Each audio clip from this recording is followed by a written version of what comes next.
Welcome. So this is a continuation of the previous lesson about groundwater challenges.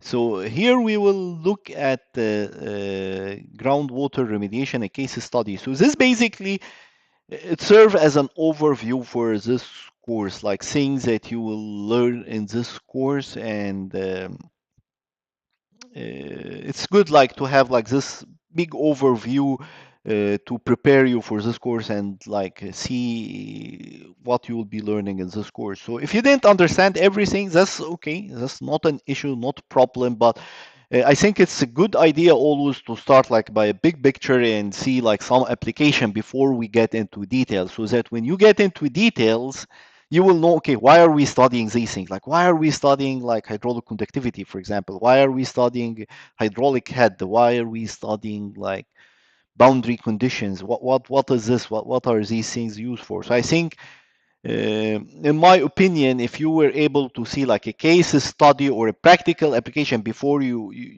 learn the material in details, that will help you later to understand better and appreciate what you're learning. That's the idea of providing you with this one. So you have this video, and I also posted other video, other applications. So this is just one video, but you can watch any of the other applications. Yeah. Okay. Uh, okay. So the objective is that like you understand the real world groundwater remediation case study. Just as I mentioned before, this will help you to better appreciate what you'll be learning, and then by the end of this lesson, you will be able to describe groundwater remediation from site investigation to engineering design using simulation optimization. Yeah. Again, not describe it perfectly because you still didn't study these things. So this is just like an overview. So remember, like movie, if you remember, like this movie's civil action where there was a problem of PCE and remember I showed you this and I told you you plot your hydraulic head and then you can learn about flow direction and then you can relate the where the contamination occurs. So there was like the TCE and PCE started to this chlorinated hydrocarbon started to contaminate the groundwater and they cause like several like health issue like cancer issues and these due to consumption of water from these pop. I will show you like and also that has like TCE and PCE plus other thing like uh, benzene, like something called like PTEX. So okay, so let's go directly into our case study. So this is our case study. So you have this petrochemical site. So this is a petrochemical site. This somewhere in Italy. The Mediterranean Sea would be somewhere here. It's ecologically sensitive area also because you have some wetlands which are important for birds, for example, and some leaking groundwater. Yeah. And what our objective here is that we want to contain like so the water still didn't reach out of the site boundary. So our design objective is like how to contain this contamination scenario within our site boundary and not let it leak out to nearby like residential or agriculture area. Yeah, because that will contaminate, for example, the public supply wells and as well as our model domain, and basically we'll situation and see where it will go and model domain, yeah, and nearby area. Okay, so the first thing remember is to see learn about what are different concentration, what like you get groundwater samples and you see how badly, what is the water quality, like how, what is the concentration of these different contaminant in this so you identify like different contaminants and the concentration of each of this contaminant. Yeah. And in this case, like there were two different classes of contaminant. One is like chlorinated hydrocarbon, like this TCE or PCE or whatever, these are called like chlorinated hydrocarbon. And another class of contaminant was PTEX. PTEX, that's like benzene, toluene, ethyl benzene, and xylene. So these four are called like PTEX. These are uh, other form of and with different form, and I will talk about it later. So the first thing you do, so this is the site, like you drill some wells And you see here we several wells were drilled, and you take water sample and you analyze for different contaminant. You see how much of these different contaminant we have. So here is the contaminant that plus 50 more contaminant was identified. So we identified like about 60 different contaminants. So this contaminant could be like benzene, toluene. So this is called like PTEX. See the maximum concentrations that was observed in like this sample. See, like that's what? So that's like 4.2 this microgram milligram per liter. The the acceptable health limit or the acceptable concentration limit for it to be safe is 1. So it's like 1 microgram per liter, and we are observing like 42,000 or like 4.2 uh, milligram, not microgram. See, like this one, for example, sees acceptable limit. So here, according to like this is the European Union law, and this is like I think like this is the European Union regulation, and this is the Italian regulations. That's the difference between these two, but they're similar, yeah. Like for example, like for this one, the acceptable limit is 3, where the maximum concentration was something like this. That's like, yeah, that's in grams actually, like 2.4 grams per liter. So you can actually huge amount, yeah. So basically, we were able to identify like 2 classes of contaminant. One's called like chlorinated hydrocarbon, like TCE, for example, like DCA, like PCE. This is the same as other case studies that this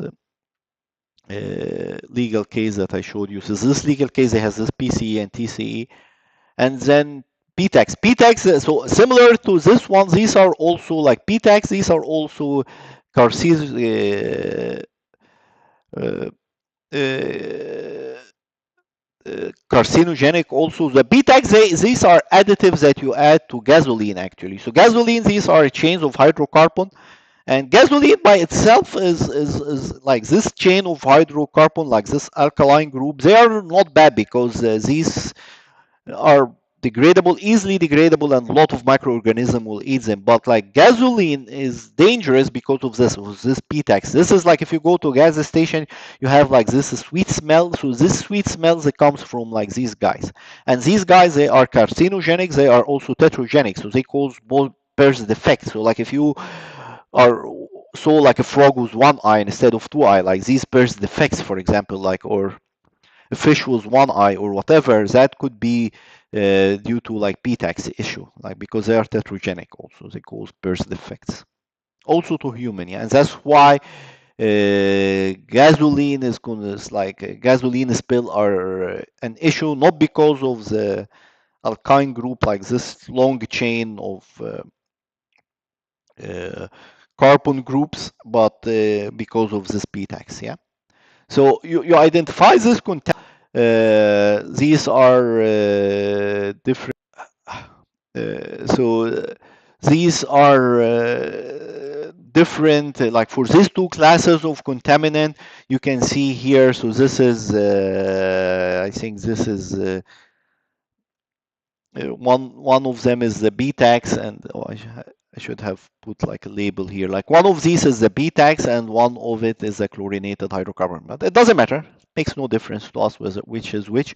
But like you see here, this is where, for example, you find like high concentration of this guy. This is where here, for example, you find high concentration of this guy. Here you find also high concentration of this guy. So you have like one contaminant plume here and like another big contaminant plume here. And for this guy, you have like one contaminant plume here. So that is like with respect to contamination, yeah? So for the chlorinated hydrocarbon, I think this is a chlorinated hydrocarbon. So you see one big plume here and another big plume here. For the PTEX, you have like one big plume here, yeah? For this is, remember, this is similar to what I showed you before. Like you get the hydraulic head, you plot it, and then you can know the flow direction. But the flow direction here is a mess. Like where's exactly the flow direction? So it seems that water is just flowing everywhere. So you see like some water is flowing here, from here to here, because remember, these are the equipotential line and the flow direction will be perpendicular. But you suddenly see like this big actually increase. So water is flowing from here to here, and you find like this water mound or like mountain of water. So it's like as if somebody is injecting something here. So what is this? There is no injection well here. So if you like sometimes when you are also doing this type of groundwater investigation, sometimes you need to think like a detective, like a police detective, because when we saw this, we were saying, "Oh my God, what's happening here?" I mean, how come that water is so this is an industrial facility. There is no injection well here. Why water is flowing from here to here? What is being injected here? And guess what? Can you think about it like what's being injected here to make this weird flow direction where water will be flowing from here to here as if something is being injected and then the water is being dispersed in this direction? Actually, this could be a broken pipe, a broken water pipe, and that's exactly what creates this situation. So if you are doing some site investigation and you find this weird situation where it feel like there is an injection site here where you know there is no injection wells, that would be like a broken pipe. And it seems that this facility has a lot of broken pipes, and that's where this contaminant that there is like a broken pipe here, but here this seems that this is like a kind of a pumping well. So there's a pumping here because you see water is coming here and it's concentrating here. So there's a pumping well here, and there's two like broken pipes here, and that's what's creating this weird flow situation. Okay. That's basically the flow direction. So we know about concentration, we know about flow direction. What else do we need to know about? We need to know about the subsurface itself, where the water flow. So the subsurface itself, to know about it, you need to know about the hydraulic conductivity. So the hydraulic conductivity, this basically tells you the subsurface material, is it conductive for water or not conductive for water? So for example, like a piece of granite, this is like not conductive for water. The hydraulic conductivity is almost like zero, versus some sand, like it's more some gravel, and you put water from through it, water will pass very quickly. If you have sand and you put water on the top of it, you saturate it with sand, water will pass a little bit slow. If you have like granite, it will be impermeable. Water will not pass at all. So that's the hydraulic conductivity zone, because this different hydraulic conductivity zone, from this different hydraulic conductivity zone, you will know whether water is flowing fast or slow, and then you will know about travel time, and you will also know about like travel. So in this course we will learn how to do this, how to identify like this hydraulic conductivity and zones for hydraulic conductivity, and actually in your project, in your final by like hydraulic conductivity zone, and then you will develop a groundwater model, and then you can also do some particle like tracking like uh, I will show you like particle tracking in like the next slide. Okay, so in this course you will learn how to identify like this hydraulic each, like what is the value of the hydraulic conductivity in this one. And these are like the boundary conditions. So this is like a constant head. This is no flow. So there's no flow. Water does not flow in there's no flow, so there's no water will flow in or out of this boundary, and this is a constant head boundary. And you will learn about like these boundary conditions. Important to know this boundary condition. So basically, water will just pass, will not flow in this direction or this direction. It will just pass in this direction. So you see here, water basically just flow from here to here. Yeah, from here to here, from here to here, from here to here. Okay. So here, what we do is that we remember, the objective is to create like a design to contain this contaminant plume within the site. And what we did, we created like particle tracking around, like particle around like this plume. So we delineated this plume with some particles, as you see here. So the PTAX plume, these are the dark particles, like the benzene, toluene, hexaxylene, and the chlorinated hydrocarbons, these are the light ones. So you see here some PTAX here, some PTAX here, some PTAX here.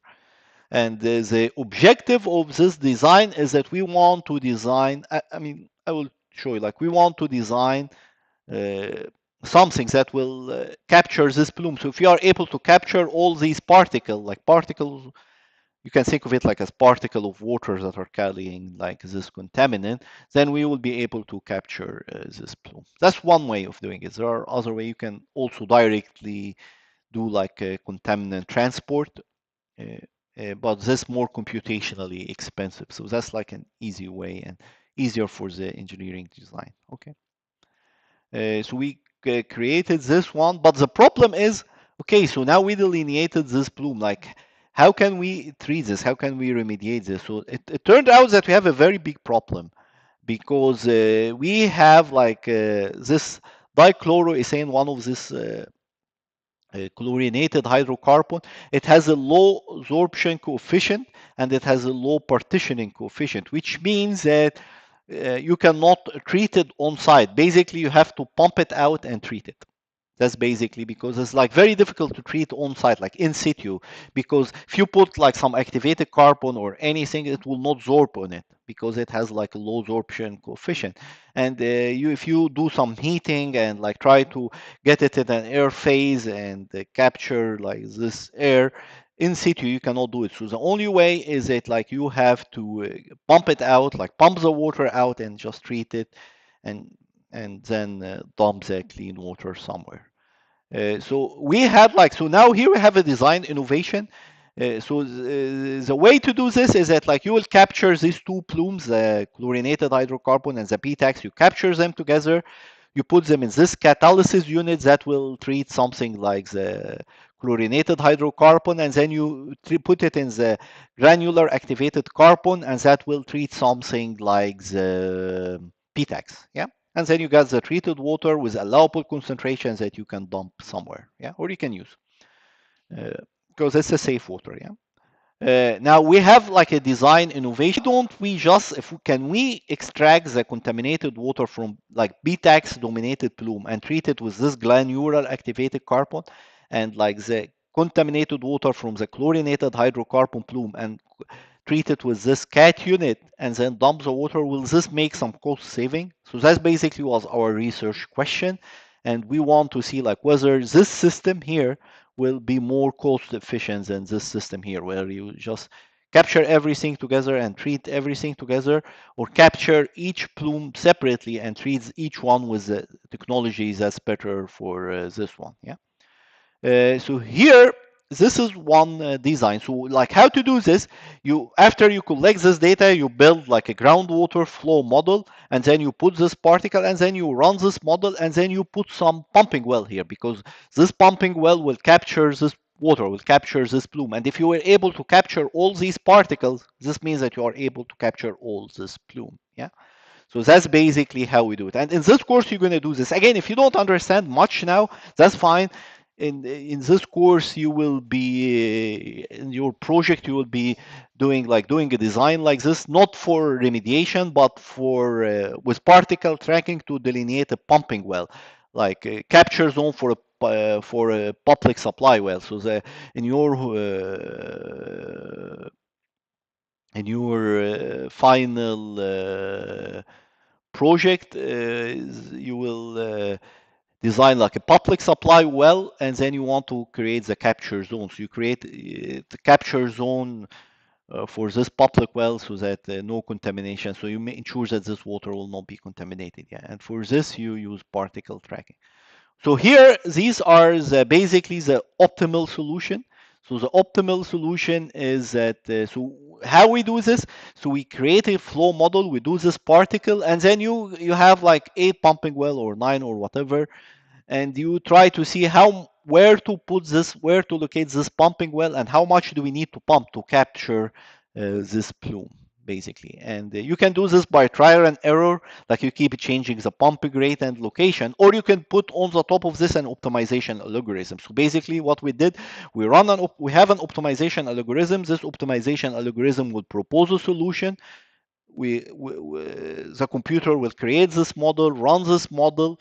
If it can achieve the design objective, which is like to capture these two plumes separately, then that would be a good solution, and so on and so forth until like the optimization runs end. So we did this through a simulation optimization problem. Like that's how we design this.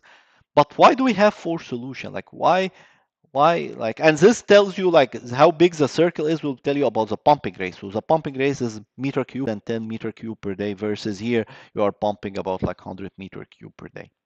something like this. But why do we have like this four solution? Why don't we have one solution? Because we have four models actually. Because remember, like the subsurface is uncertain. We don't know what is on the subsurface. So basically, what you do, you create different conceptual model for the subsurface, and then you create like each conceptual model like is like three different like four different conceptual models. We have four different like flow models, and then you have like the same solution. When you run the same solution in different models, that's where you get like different solution. But anyway, like you see, this solution is working on all the models. This give us confidence. It's a little bit different. I mean, not the same. Like see here, some of the contaminant went a little bit outside of the site. Here you have some cross contamination a little bit, but again it's perfect. Like you get like you have one solution is can run successfully on four different models, and this give you confidence in your solution. So what is the next step? So now we have like a design.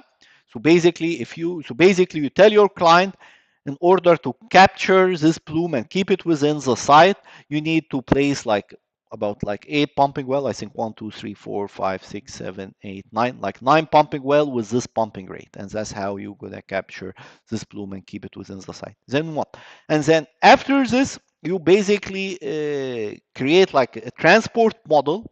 And then in this transport model, now you have to run the transport model only once. Yeah, because now you make your design just based on the flow model using this particle tracking approach. Now you run the design as a contaminant model, so that so flow you called mudpass. So you will use this two software like two codes, two models in your final project.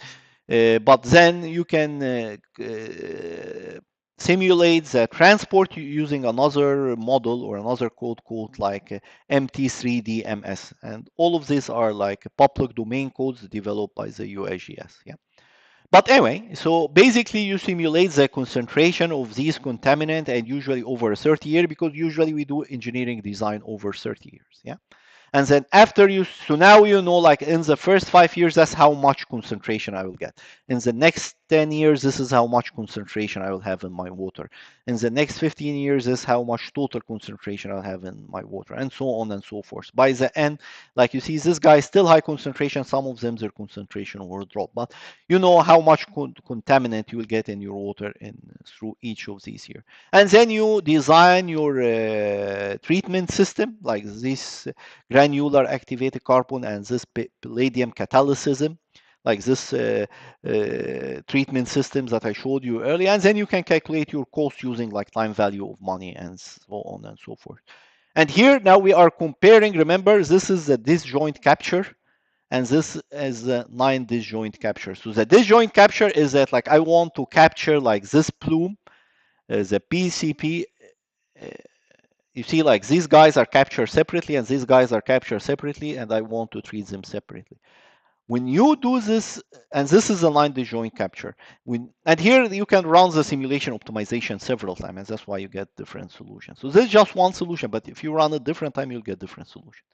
That's why you see this variation. So if you are doing this disjoint capture, you pump more water because this is something more difficult. Like if I want to capture everything just together, that's not as difficult as I capture it separately. And that's why Q, like the amount of 100, more 570 meter cube per day, versus if you are just capturing everything together, you have to pump less than 550. But the total cost for this one is much. This one is about like, so you see the average cost for this one is about like 3.9 million versus this one 3.2 million for this design. So basically we're able to prove that this design innovations that we have, like if we could capture like this guy separately and this guy separately and treat each one with a suitable technology, you can have about like $1 million or 1 million euro in saving. And that was the design innovations that we had like in this study. Okay. So that's all for this. So this is just a case study. What we will do in this course, you will let me show you what you will do in this course. So in this course, you will learn how to interpret, like how to collect this data and interpret it, how to come up with the subsurface, like the subsurface heterogeneity, to construct the subsurface heterogeneity, and then how to set up a groundwater model, calibrate it, and then how to use it for application, like a design application. In your design, it will not be a design like this, will be simpler design, like design a capture zone for a pumping well. So that basically that's what you will learn. Transport model like MT3D, that's beyond this course. That like you can take this in a contaminant transport course, that you can learn about like MT3D, MS, and contaminant transport. But in this course, mainly you will learn about flow. Yeah, and we will still introduce the main equations that govern these types of model, but we're not gonna do the modeling part. Okay, so I think that's all for this video, and yeah, see you in the next video.